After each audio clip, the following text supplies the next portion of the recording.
Or do we line up according to our faces, or how do you want to do? You want me to sit here? No, I'll sit here. So It's sit okay. here. Jeff. I'm Jeff. All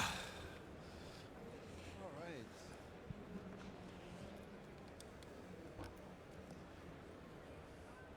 I guess we can get started. All right. Hello, everyone. Good afternoon, and welcome to this session. Thank you for joining us.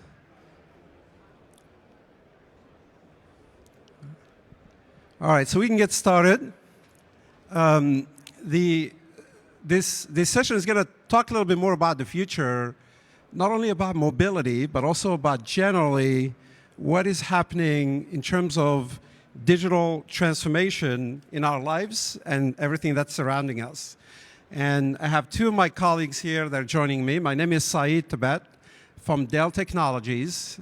I've been to this conference since the early days as a member of the program committee, but also as a speaker. And it's always a pleasure to come back. And I hope that we will share with you some insights, and you'll be, at the end, we'll have a few minutes for questions. Maybe you can join us as well on those. But I'm really looking forward to hearing from my two colleagues here with me. And I do have a few questions for them myself as well. So I'm going to start just asking them to introduce themselves. So Nikos, maybe we'll start with you. Hi, thank you. Everyone can hear me okay? All right. Yep, there you go. Thank you, Said, for inviting me. It's nice to be here. Barcelona is really beautiful, so that's also a plus. My name is Nikos. I work at Woven Planet, which is a subsidiary of Toyota, focusing on software platforms and essentially a mobility platform that we help Toyota build and grow. And I have more fun videos for you coming up, but I'll pass it on to Jeff. Yes.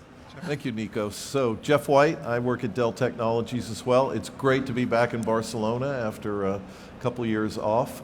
So I work on edge technology. I lead our edge technology efforts, both on the architecture side for our software platforms that we're launching and we've announced, as well as our hardware portfolio at Dell Technologies. Previous to that, I've worked a long time in the telecommunications industry, and between those two, edge and telecommunications, I worked in the automotive world with my esteemed colleagues here. Thank you. All right. So before we go to the fun videos, so one of the main areas that we're working on is the software-defined vehicle, which is the conversation we're going to have today. And in particular, we are building a platform that we call Arene, which is about enabling software-defined vehicles.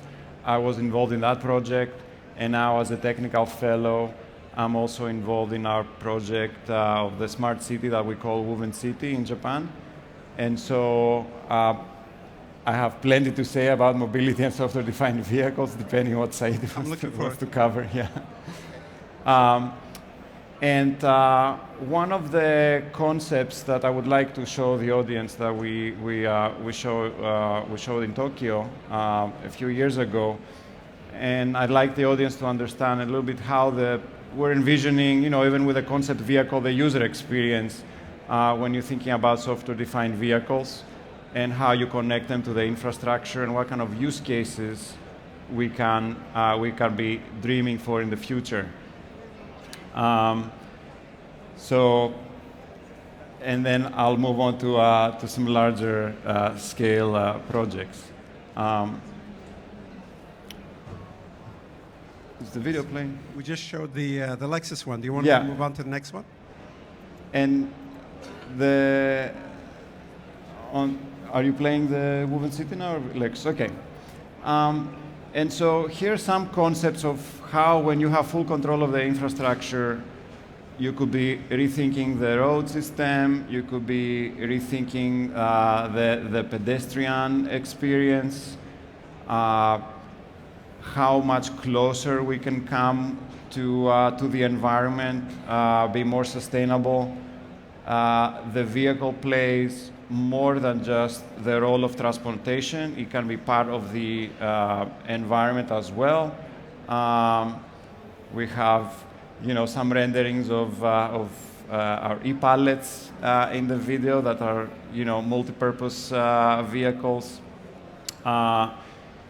And the idea here is that as much as possible, would like to make the technology and AI invisible and have people enjoy more their daily lives and make it easy for them to get the goods that they need or transport themselves. And I believe, Nikos, the Woven City has a digital twin implementation even before the city itself is physically built, which is being built right now, correct?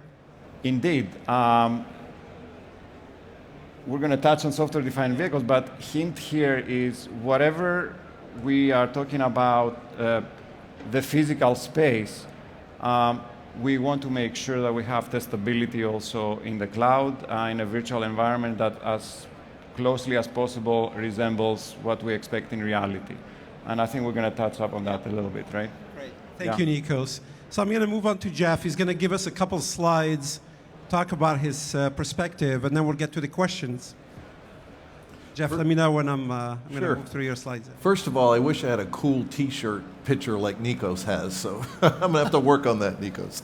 So a little bit about what we're doing to enable connected mobility. So let's just go to the first slide. So first, use cases. I think the most important thing about this slide is at the bottom. So the most important use cases around connected mobility have yet to be invented. Think of 2005, right before the launch of smartphones for the consumer market, right? Who could imagine what we were going to be doing with these phones today? We're even taping Me Talk right now. They've never thought you'd be doing that with a telephone in 2005. So if you notice on the left-hand side, there's a lot of connected mobility use cases that don't involve passenger vehicles or passenger roadways. And these are actually up and running today. If you ever have a chance, go to a Toyota factory or another car manufacturer and see what they're doing inside these major manufacturing facilities. All the material is moving around with autonomous tracks and all the, keeping these assembly lines moving. You've got robots running all over the place bringing material. Literally, the humans are serving the robots. It's just an amazing sight to see. I think you're going to see today in the U.S. where I live, a lot of people now are ordering their groceries or other sundries from online, and then they go to the store to pick them up. Robots are really good at picking orders. They're not so good at packing or placing material on shelves, but they're actually very good at picking material. I think you're going to start to see robotics used in retail stores, and that's going to be interesting because it's going to be interacting with us as humans. So how that works we'll talk about it with vehicles in a bit. So smart agriculture, construction, automation, the list goes on and on and on. But on the right-hand side, we start talking about, how do we do the complex things like Nikos was designing of putting vehicles out there on the streets, a super complex problem. A lot of enabling technologies are required, and a lot of new algorithms have to be invented in new tech itself. So I think you're going to see a lot of interesting stuff. And then lastly, public sector. I've got a little picture of a tank there. Probably the hardest autonomous vehicle, because at least on roadways you have lane markings, you have street signage, you've got things to help you figure out how we call it localization. Where is that vehicle at? What am I doing? Where am I pointed? What direction am I heading? When you start to think about applications that are in military or other public sector applications, you've got to think about how you do this stuff off of roadways. And in military in particular, you have an adversarial relationship, so you've got to think about how you maneuver. So a super difficult problem that a lot of people are working on now. We go to the next slide. Thank you, Saeed. So Nikos talked about the software-defined vehicle. Software runs on hardware. A lot's changing in vehicular architectures today. Great companies are working on this, like Denso, Aptiv, Bosch. The list is long, and I'm sorry if any of my friends, I missed them. But we need to, today's vehicles have lots of little computers in them called ECUs. And the future vehicles are going to go to a zoned ECU architecture where we consolidate those separate ECUs onto larger, more computationally capable platforms. And there'll also be central platforms that are actually operating the vehicle. Why do we need to do that? Because we have something in a vehicle called the perception, prediction, planning, and control pipeline. And that has a lot of AI in it. You know, a modern ADAS level vehicle, it's level 3, approaching level 4, could have 60 different models running in it, doing everything from keeping an eye on the driver to interpreting different things in front of the vehicle to calculating steering wheel angles, et cetera, et cetera.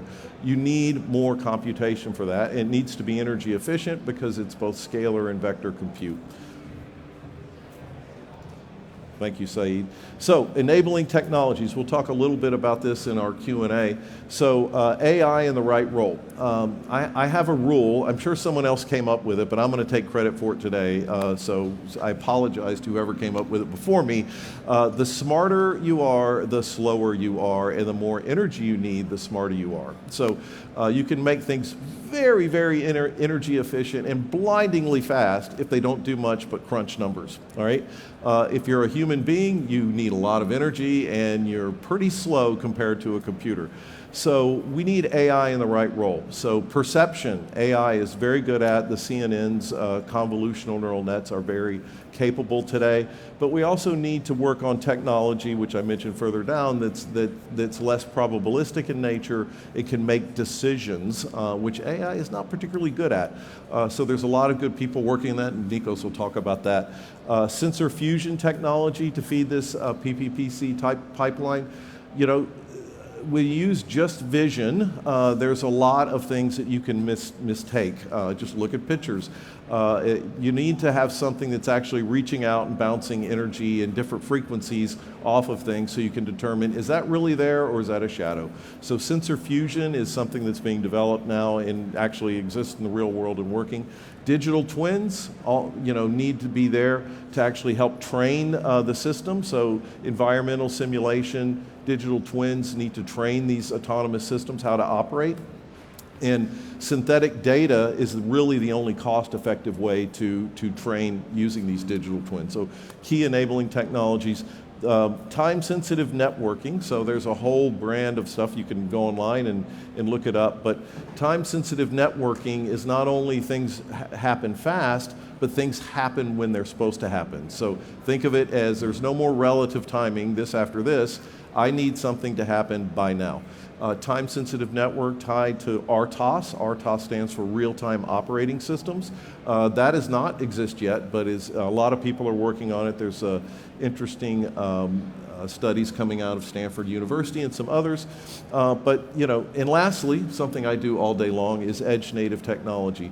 The autonomous vehicles are going to be really smart. The robotics, the vehicles, they're going to be really smart, but they are going to be counting on a set of services, capabilities that help them to navigate, that help them to make the decisions. All right, the decisioning is going to be in the vehicle, but there's a lot that needs to be enabled through a robust edge, and a lot of people are working on that right now as well, including me. I think you both answered all my questions, but I'm going to have to ask them again. So. Yeah, there you go. So anyway, yeah, and then to our audience, please be ready for a couple questions as well from you, if you can. But let me start. Before I do that, maybe some fun facts, right? On average, a person walks about 4 kilometers a day. I was trying to do the math. 7 billion on average, 28 billion kilometers each day, okay? Now, if you look at that mobility, as Nikos is telling us, basically it's a changing experience. Just like, for those of you who had flip phones 20 years ago, now you have these smart devices as compute capabilities and AI-driven, et cetera. So we're looking at a new experience. And I wanted to ask Nikos the first question. This is a disruption for the automakers in a way, right? The way they're going to build cars or even just mobility vehicles of all sorts. And how is that happening? Can you walk us through that process with the experience at Toyota and generally with your own experience as you've seen it?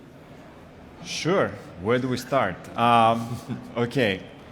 I think for our audience, maybe I can I can give like a mental framework how we think about it. So I would say we have three layers. At the top, I'd like to place sort of the user experience. And then below that, the tooling that is required. And then finally, the actual platform. When you mentioned compute, what software is running in the vehicle, and so on and so forth. And if we start from the experience, I think the transformation or the disruption that you're talking about, in my opinion, is we're going to give the freedom to the individual throughout the spectrum of controlling the experience themselves.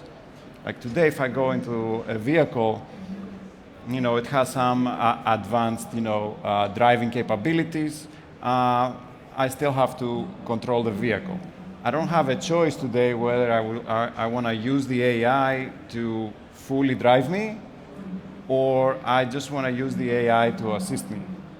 So in one case, I want to give up full control. In another case, I want to take control and have an amazing experience.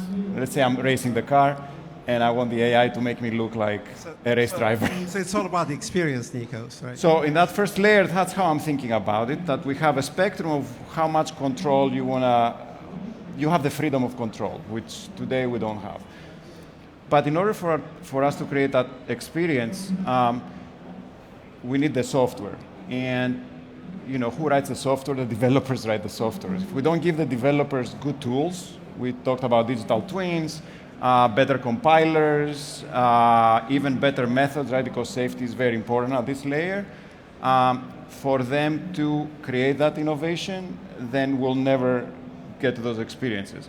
And that brings us to the third layer. So for me to enable the developer, it's much harder to debug a machine that's made of 1,000 or hundreds of computers that are interconnected versus a larger, one machine basically, right? Which I can replicate in the cloud much easier.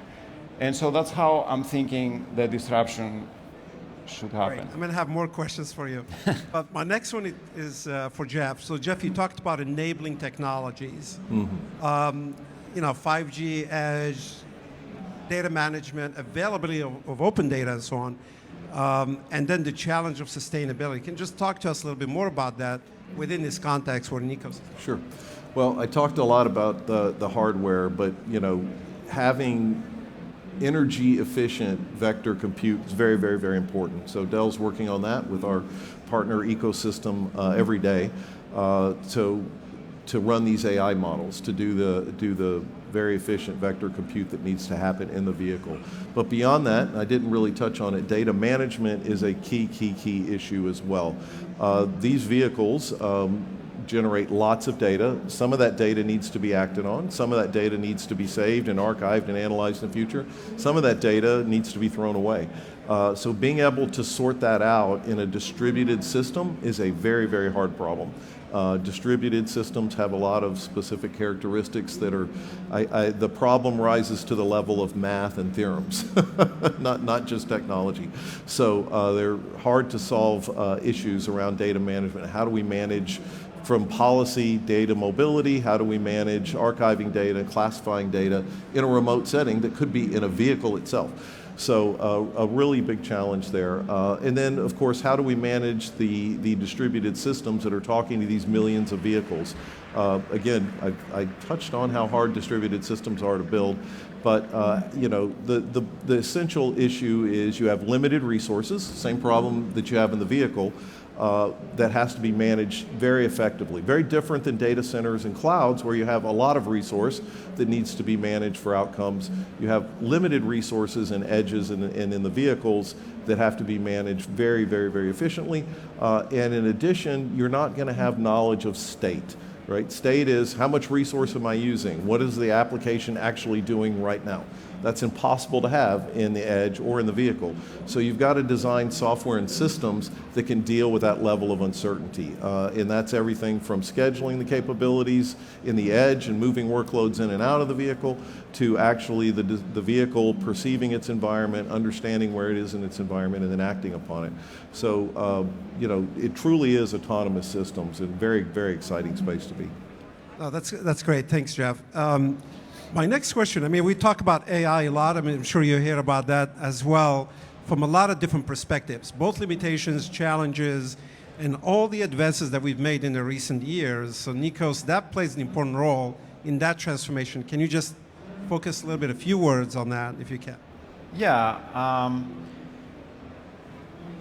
If we take what Jeff said about re-architecting the vehicle, right? And I'm always thinking, how can the vehicle become more competitive than my mobile device, right? And I think if we look at the capabilities of computing that we want to have in the vehicle, combined with the fact that the vehicle is not a two-dimensional device, it's actually, I'd like to call it a mobile living room in a way, right? And so AI is going to play a very important role in sort of designing that context so that a developer and then an end customer, can have an integrated experience, right? Today, you have multiple systems. It feels like being an airplane pilot, right? There's a lot of controls everywhere. Like I would expect to see in the future a much more seamless experience where we don't look at the ADAS or the autonomy system separately or designed separately,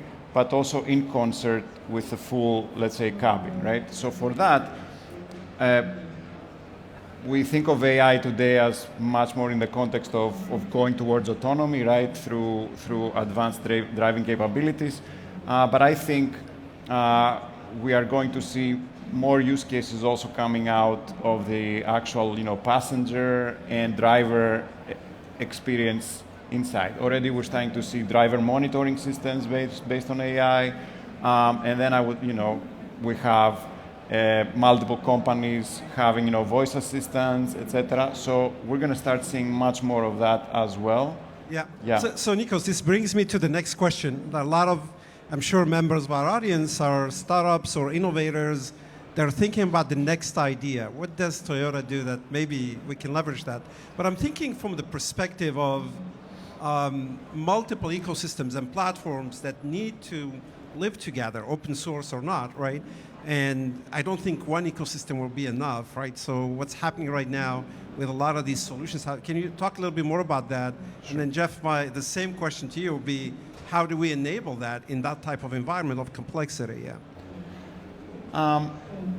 I think you're touching upon a little bit on some of the challenges with mobility and how we define mobility as well. And I've heard hundreds of definitions of mobility. It's just the cars, or it's just last mile, or how about the drones, and so on and so forth.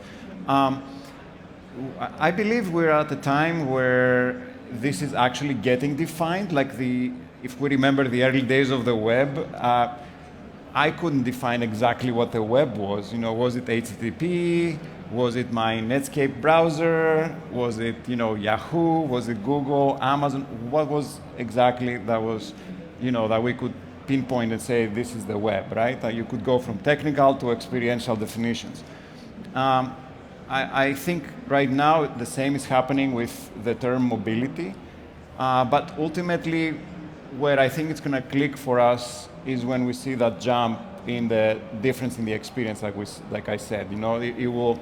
It will have to feel so seamless that you don't even think that use case was possible. So when you're talking about startups looking for the next ideas, I think one challenge that we have to solve is when we're looking at platforms, I would love to see more standardization. For example, more standards, standardized protocols, things like that, a nice open source ecosystem to emerge more, and all the elements that also were required to build the web, right?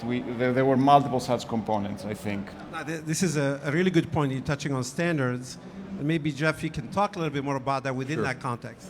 Well, coming out of telecommunications into the world of vehicles was quite a shock to me, because in telecommunications, everything's standardized, even though there's little tweaks here and there. So I couldn't agree with you more, Nikos, that more standardization is required. I also think creating open ecosystems will really speed the development. Most ecosystems, are very much tied together. The automotive industry is dominated by major companies like Toyota and Volkswagen, et cetera, and they all have their own way of doing things. But one of the things we found out is when you create an open ecosystem, it drives innovation, right? It drives competition, it drives pricing, but most of all, it drives innovation. It allows you to innovate. You could look at something in the software world like Kubernetes. I think it was, Google open sourced it in 2015.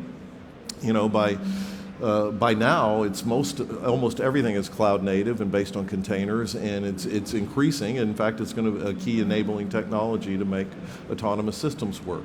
So when you have that open ecosystem, things happen a lot faster, and that's not quite there in the vehicular world quite yet. No, great point, Jeff. And this kind of begs the question about safety. I mean, that's kind of the next step. Would you trust being in an autonomous vehicle and say it is safe when we have to kind of coexist with other types of environmental interactions and components that are out there, including vehicles that are not autonomous? But if I want to talk about safety, Nikos, how do we bring that? Is AI going to make it safer, or are those two things as enablers of safety is driven by standards? How do we explain that to our audience? Yeah, I didn't used to work in the vehicle industry before. I was in the big data and the cloud space. So I come in and I'm like, everybody needs to be agile now, and then the first question I get, well, how fast can we move and still make sure our code is safe? And there are very interesting ways you can think about the problem, I think. I do not think standards alone are enough. When you go to do safety training, in a company like Toyota or, other companies out there, the first thing they'll tell you is you, the engineer, and your team needs to be feeling responsibility all the time, right? So we can have 1,000 standards, and if the company doesn't have good best practices, you may never deliver the end product, properly. And so I'd like to think of safety maybe with some of the enabling technologies that Jeff was mentioning earlier. I think for sure digital twins are a major breakthrough, because all the use cases and all the beautiful videos that I was showing earlier, you can't test them in the physical world efficiently enough, and you also don't have the ability to imagine certain test cases that are very much in the corners without a proper simulator, for example, right? And the second one I would say is we need more work in the tools themselves.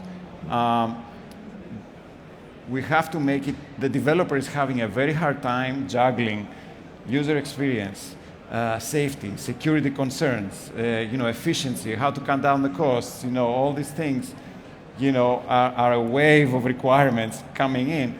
And I think there is a big opportunity for developing more modern tooling to help the developer. And then finally, AI, I think, is playing already a role in reducing accidents, with the automated driving systems that we see. So the combination of those three, I think, are going to be really good pillars for improving even more the safety of our mobility systems. Yeah. Excellent. So Jeff, how about from a hardware point of view? How is that playing a role from that perspective? When we learned a lot about safety certifications and functional safety, and for those in the audience that aren't familiar with it, there's a whole set of standards. They're across different industries: medical, automotive, robotics, manufacturing, and they all sort of have something called SIL in them, safety integrity levels. And it is a design pattern, a design philosophy, both from the hardware perspective as well as the software perspective, and it puts some real stringent requirements on, fail-safe. What happens when you get in an uncertain environment, you don't know the state, how does the system continue to operate? So it's not necessarily quality, it's not necessarily performance, it's how can you predict how the system will perform when you don't have bounded or trained input. So it starts with building the software and the hardware, and it's very, very hard to go back and retrofit something that was not built with this in mind. So it's a big issue in the industry. It's absolutely necessary so that these vehicles can operate safely on road systems, but also medical robots that are doing surgery. You really want that to know what to do, all right? And you want it to know what to do when it encounters something that it wasn't trained to deal with, okay? I want you to comment on this, Jeff. So I was reading something recently about autonomous vehicles are myopic. What does that mean? They can actually see, I can see this lady right in front of me if I were an autonomous vehicle, but back there in the back, I can't see. The LiDARs, the sensors cannot see far away. So how do you resolve that issue, particularly from a safety point of view, given that's going to happen more often? Or if you are, as you were saying in some of your use cases, Jeff, in a rural environment where a tractor is coming and there's not enough space, and you literally have to get off the road, let that thing pass, and then get back on. So how do we do this from a technical point of view, but also the architecture of safety? So, from a hardware perspective, I never answered your previous question, there are a lot of capabilities that are now being built by, the semiconductor folks to create safety-capable systems in what are called safety islands.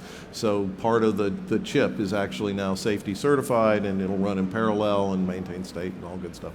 But the real problem comes in the software, in the world of Nikos. How do you deal with this? Because there are so many error legs in a distributed system, because you've got systems communicating. So like one of the ways that is solved in the perception layer for vehicles is to have ensemble methods. So you have the primary system that's detecting something, so it has to detect an object and then identify it. And if there's uncertainty and its inference scores low on the probability scale, there's a higher system, or there's multiple systems looking at it, and fusing the data together. So you put the imagery together with the radar. The radar is going to tell you if something's there. The imagery can tell you what it is. And that all has to be combined with control, so the vehicle doesn't do something that is not expected for other drivers. So it's a very complex problem, and fusing the data together using what are called ensemble methods, multiple types of CNNs looking at the same problem, and then something that Saeed and I work on quite a lot. How do we reason what's right to come up with the right answer? It's a very, very complex problem, and I'm happy that Nikos is working on it. Thank you both, yeah. Yep. So we still have some time, and I have a lot more questions. I would love to get some questions from you in the audience. You're part of this discussion. It's going to be not just me asking the questions, so why don't we open it up? Anyone? Please. Can we get a mic, please? Thank you. Please introduce yourself. Hello, yes. Maria Vola, company is called Mobility Minds, and we're advising mostly OEMs and Tier 1 suppliers such as Continental, Valeo, and so forth. Thank you, Maria. Thank you. Yep. So my question to you is that you were saying, open source, would be one of the definite answers for the, to propel progress. Problem that we faced right now is when we talk with the major, suppliers such as Tier 1s that are creating lots of platforms, and they're inviting others to participate in that, and they're saying it's all open source, whether it's Conti or from Microsoft Automotive Solutions and so forth.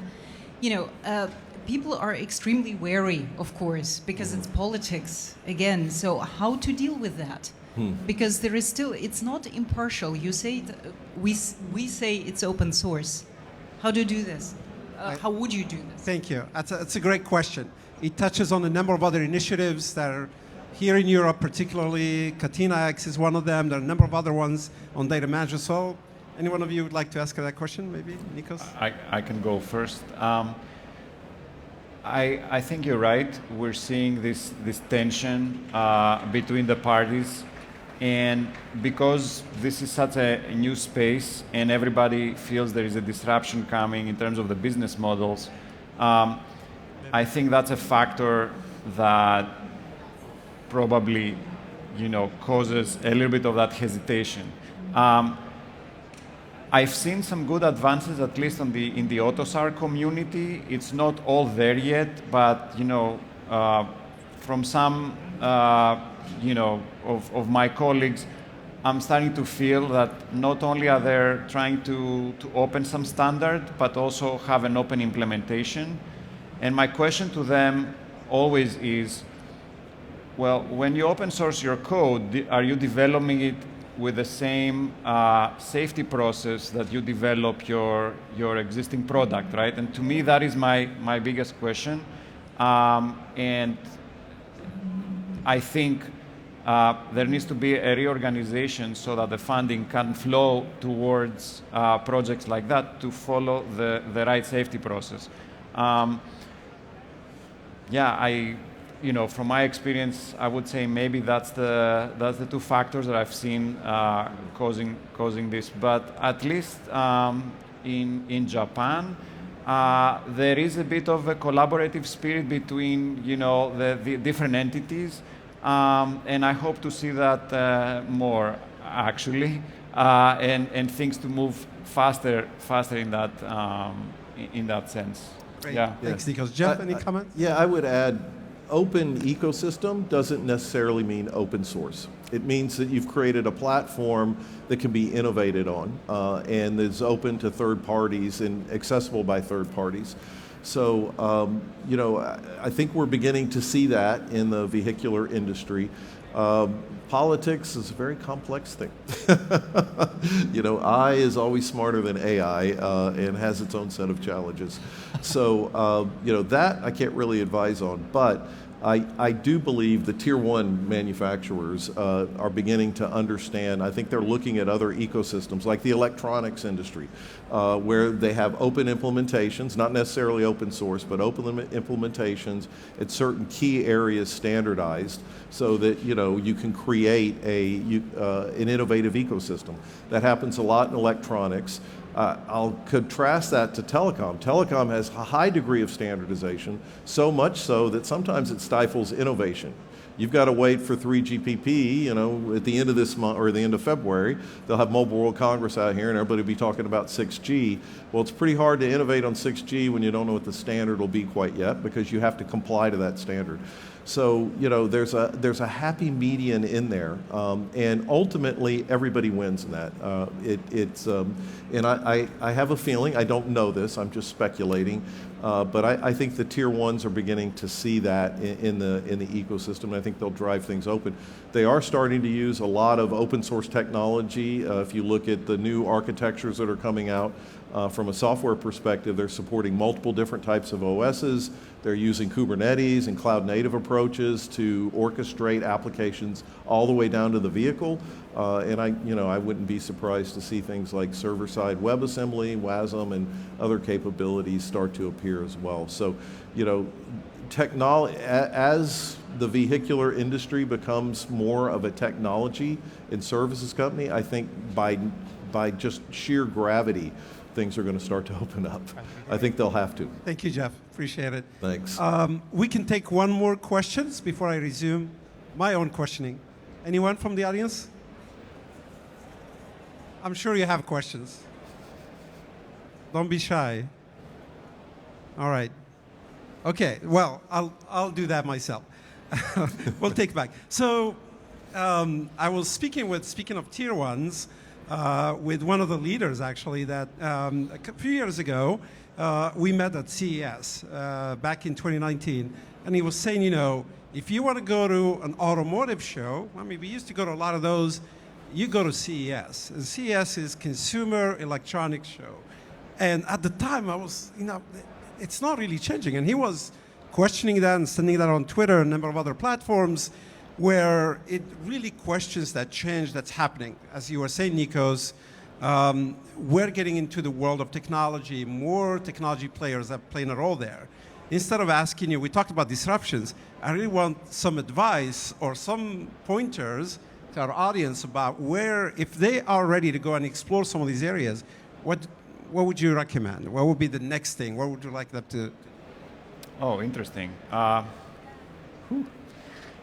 know, I I'm mean, sorry. we talked about, you know, tool chains, right? I mentioned obviously digital twins. I think, you know, the areas of safety and writing safe code. I think that's quite an unexplored area in the sense of how can we do it while staying agile, right? One of the big innovations that, you know, I didn't mention earlier on software-defined vehicles is the fact that you're going to be updating your capabilities on a continuous fashion, right? That's what would excite the customer. So if you're not able to ship new features continuously, then you're not going to be competitive enough. And I think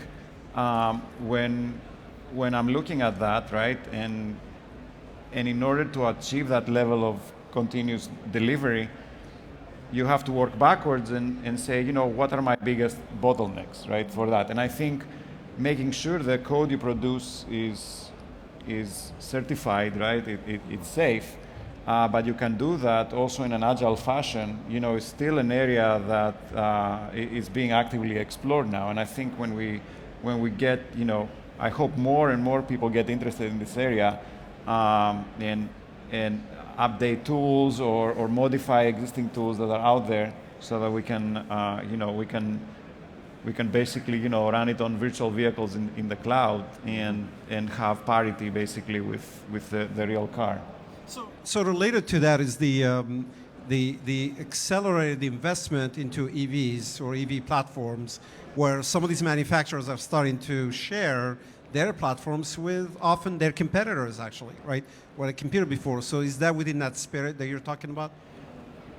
I mean, sure, it's also happening on the vehicle layer, right? I was talking more about the middle layer of, you know, of the tooling, because I think there is a lot to be done there. When you come to the actual electronics, you know, that needs much more funding to start going and making changes and bringing products there. And for sure, at least from what I've seen, everyone talks to everyone, right? You know, there are similar conferences like this one where the automotive folks talk to each other. And so, you know, everybody's converging into something similar to what Jeff was saying. You know, we want more centralization of the compute in the vehicle and better connectivity with the cloud, not just to upload data, but also to have, you know, sort of the end-to-end experience, you know, with vehicle controls, right? No, that's great. I'm going to challenge Jeff a little bit, and maybe you can help him, Nikos. It's okay. So I was speaking to one of the chief engineers of one of the largest automakers, and I won't mention it, and he was telling me if we were to put all these GPUs and CPUs and all this compute in the vehicle, my range would be like just from my home to my garage. I'll probably be driving 10 miles and I'm done. So how do you resolve that? I mean, you're talking about edge, Jeff. You're talking about well, there's folks we talk to that are working on that problem, and we're working on the problem. But to add to what Nico said, a couple of areas where some really good work is being done from my perspective is in the SOA FEE consortium, which I think Toyota is part of, SOFI. There's some really good work there in that middle layer of software and how do we put it down to the vehicles. And then, of course, our good friend Kenichi Murata at the AECC, the Automotive Edge Compute Consortium, is doing some great work as well. And there are several others out there, the AUTOSAR community, ASAM on the data side, they're coming up with standards around the data. So there's a lot that's being standardized today. But back to the problem on the hardware side. So, you know, we have computers coming out in Dell that need to be liquid cooled and are multi-kilowatts per chassis right now. Those won't be in a vehicle anytime soon, all right? But they're definitely needed in data centers and supercomputers, which we build. But there is a whole class. In fact, I saw it last year, I think the number one VC funding mechanism, number one area that was being funded, I think in 2020 and 2021, was in edge electronics, so for edge native systems. Everyone, edge is here now. Dell has, we've announced publicly, nearly $6 billion of revenue going into the edge. So the VCs have funded a lot of startups that are building capabilities, but also the big players in semiconductors are working on it too. And we're getting some very high performance systems, but part of it is also standardization. How can we use less precision, int 8 and int 4 and mixed precision, floating and integer to actually do the calculations and run the models. So we're beginning to see systems that are in the 70, 35 watt, 15 watt level that are pretty powerful. And it's being driven by innovation. We've got to make sure they're safety certifiable. We've got to figure out how to put them in modular systems. We've got to work with the folks who are building the vehicular computers on how we can help to enable that ecosystem. But we are seeing, the electronics will get there, and I never bet against technology. It always will find a way to serve the needs. So Jeff, that's another clue. So some ideas for our audience to explore. We got a couple of minutes left, and I want to thank you for that. And I want to start with you, Nikos. When I was watching Woven City initially as a proposal, and now something that's real, it's physically being built, it kind of reminds me of these living labs that are going to explore the future of mobility, the future of automotive, the future of communication, of data management, of technology, of data privacy, and all these other areas. Can you just give us a little bit of a clue into that future, how you see it from the inside, and how the audience should look at it? Sure. I think many of the areas that you mentioned, are already in play. I think for me, how I'd like to look at this is, again, the seamless experience. I think that's where I would like to see more people starting to focus, right, on these use cases, on these end-to-end experiences, and making sure that it doesn't, it's a disruptive technology that doesn't disrupt your life, right? Exactly. And becomes invisible. And I think even at that high level, there's so many possible ideas that I would hope people will look at to go towards that goal, right? Yeah. Thank you. Thank you so much. Jeff, we have 20 seconds left. Anything you want to add to the audience? No, I think, it's a super exciting area. It's been a long time, but the technology's there now. It really is happening in so many different use cases, and so happy to be part of the ecosystem. Thank you both. Really appreciate you joining me. Thank you. And thanks to our audience for being here, staying with us during this lunchtime period. And I hope you learned something. Please reach out offline, and let's thank our speakers. Thank you, Said. Thank you.